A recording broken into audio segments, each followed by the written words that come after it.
Hello, friends, and welcome back to Stories About Entitled People. Let's start our video with a little revenge from our OP against her husband. But before we begin, don't forget to subscribe to our channel if you're new here and turn on notifications so you don't miss a new video every single day. Husband gets petty, wife retaliated. I have ADHD. As such, I often forget to put my contact case away after I finish using it. My husband tried to teach me a lesson by putting it away for me in a high, hard-to-see place. Especially hard to see when I don't have my contacts in. So in retaliation, while I was folding all of our laundry, I dried all of his work pants in the dryer so they'd fit a little more snugly and buttoned all the buttons on all his pants and shorts so he'd have to unbutton them before he put them on. Going on 11 years married in November. It's the little things. Love it. You can always tell him you couldn't see the settings because you couldn't find your contacts. And our next story. Want to promote friends and family? Okay, then I'll shut the facility down. I was working for a privately run correction facility, PCF for short and anonymity, and have been doing so for nearly 10 years. It pays nothing like what state or federal employees get paid, and it was a constant show of being short-handed. I worked my way up through the ranks from being a frontline officer in the units to visitation sergeant to shift commander and finally security specialist. After doing this for roughly 3 years, I moved up to sergeant of visitation, which was less stressful as it was more supervisory and handling complaints as well as necessary policy revisions. After nearly 2 years, I moved into shift commander. Here I identified several issues with our overtime policy to include significant favoritism issues, as well as corrected several reporting flaws that were constantly being dinged on by PPMU, Private Prison Monitoring Unit of the Department of Corrections in my state. Company policy says to promote from within, but our administration found ways to make it seem like most internal candidates didn't meet qualifications while hiring old buddies into newly created captain and administrative positions. I was eventually moved to security specialist and backup shift commander. My new role was creating facility-specific amendments to administrative regulations to ensure we were following the purpose of administrative regulations. This entailed how our equipment was managed, key set permissions, restrictive housing unit, visitation, perimeter security, and making sure all guests, visitors, vendors, volunteers' entry policies were followed to include mandatory background checks.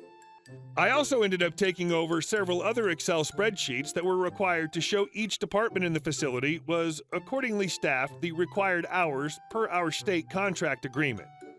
It was quite a handful to say the least, and by closer following the administrative regulations, I was quickly making more enemies as a lot of the issues started showing how incompetent the administration was, namely the major, housing captain, and one of the other captains that were buddies the major got hired on.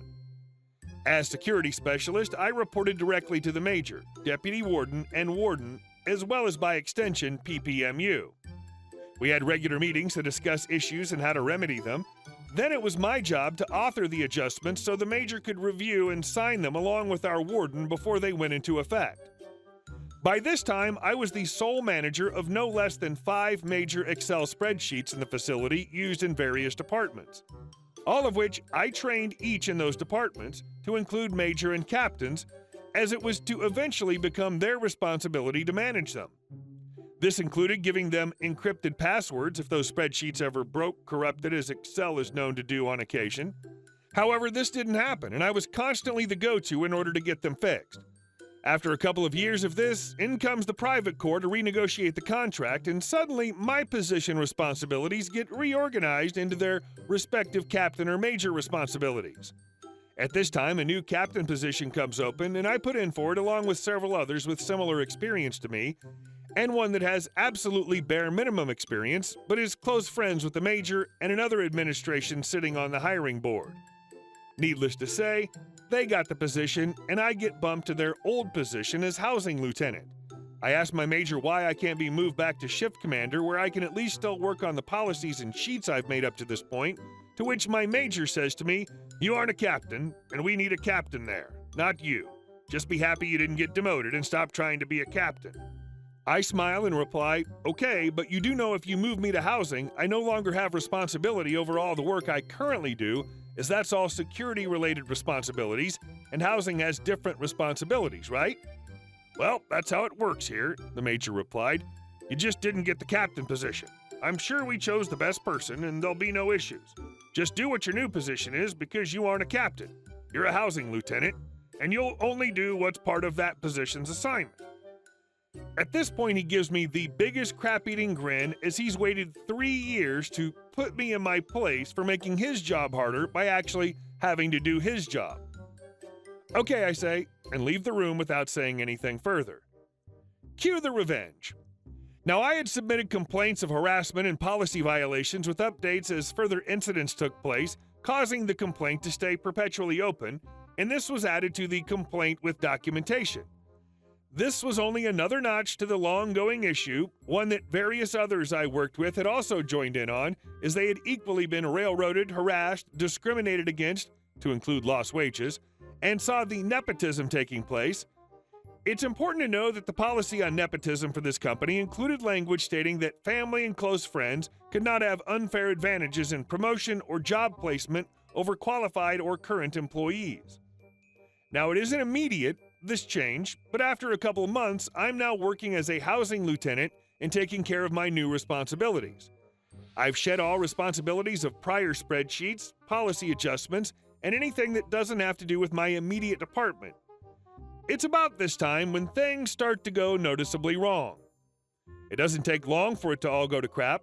The new captain doesn't know a thing about Excel, let alone any of the reporting software a shift commander has to use, sometimes multiple times a day, is very lacking in knowledge of AR, and quickly gets various offender and staff complaints. By this point, PPMU is very unhappy and demanding that these areas be brought up to compliance within 30 days, or they will start to pursue fines against the company, cutting further into their monthly profit margin by nearly $1,000 per day out of compliance for each issue, on top of other fines for failure to fill contractually obligated positions. Needless to say, these are fines that add up very fast for those who don't know.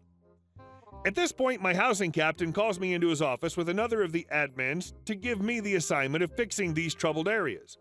After reviewing the assignment, I smile back and tell him, sorry, the major told me I wasn't a captain and that I was to stop doing captain work now that I was a housing lieutenant. This is beyond my assigned post to fix, as it requires me to tell security what to do in order to fix it. We should work as a team. You don't want the team to suffer for this, do you? He says to me. Then the other admin pipes in, Lieutenant, let me get this right. You're refusing to do this because you didn't get the captain position? I then roll my shoulders into a shrug. I just simply lack the authority to do that job, and the major assured me that you and the other captains all had it under control. I even showed it all to you before I was reassigned, remember? By this point, I can see that the captain is getting visibly upset, as they are now entirely responsible for all the work I used to do. The other admin at this point looks at me again and asks, so are you refusing to do this assignment? It isn't that I'm refusing to do the assignment, it's just that with all my new responsibilities as housing lieutenant, I simply don't have the time to do them and the work of a captain, which the major made very clear. I'm not supposed to do the work any longer, as I'm not a captain. About 20 days later, I receive a phone call while on vacation at 8 a.m. from the stand-in warden. Our warden had been put on administrative leave pending investigation, along with said housing captain. Is this Lieutenant? Asked the stand-in warden, to which I groggily answer, yes it is, who's this? This is stand-in warden, and I'm sitting in the room with housing captain, who's brought something rather startling to my attention. He's saying that you refused to do an assigned duty that resulted in the inability to track various things in the facility. Is that correct? At this point, I sit up in bed and answer, yes, that's correct, but that's because I don't even get to finish, as this stand-in is clearly upset at my admission and interrupts me. You do realize that this is insubordinate behavior, that it's gross in nature, don't you? Anger clearly in his voice, but a controlled anger. I can only imagine that the housing captain is sitting in the room with a crap-eating grin. Am I going to get an answer, or are you going to interrupt me again? Seems you've already made your mind up on the matter, given the tone of your voice, sir, I respond. You're correct. I've decided that your negligence in performing duties as assigned is gross in nature, and believe this meets the required parameters for immediate termination effective now, he pipes back, obviously not happy with what I said. You do realize that I'll be adding this to my complaint of workplace harassment and retaliation if you do so without getting the full story, don't you? This means that I'll be adding your name to the complaint for failure to do your due diligence and getting the full story on top of the warden you're currently replacing, the housing captain sitting with you, the major, and several others for violation of your own disciplinary policy. You do what you feel is necessary, and I'm doing what I feel necessary. As of this date, you're hereby terminated. You'll receive in the mail the disciplinary form and decision to include a formal answer to your complaint by week's end. You see, if you're part of that complaint, you no longer can issue the formal answer according to policy, and it'll now have to come from corporate HR, who will have to agree with your decision and already has copies of the complaint as well. My voice now shaking from my own anger. The aftermath. A week later, a notice was sent to all employees that the facility would be closing their doors permanently in 90 days, and I continued to receive my full 40-hour-a-week pay until the day those doors closed, without ever having to return to work. I was then later allowed to file for unemployment, as well as the technical reason for loss of employment was through no fault of my own. I later found out from the HR department that the facility was closed due to 4 major reasons. 1, the company was no longer making any profit due to poor management decisions that led to PPMU issuing upwards of $75,000 in fines per month. 2, many of the administration and captains had received numerous complaints of company violations to include harassment and nepotism. 3, PPMU investigated the qualifications of some of the recently hired/promoted administration and captains as they were too suspicious that they didn't meet proper qualifications for the position. This means they were entitled to backfine all the days those positions were filled simply because they were unqualified candidates.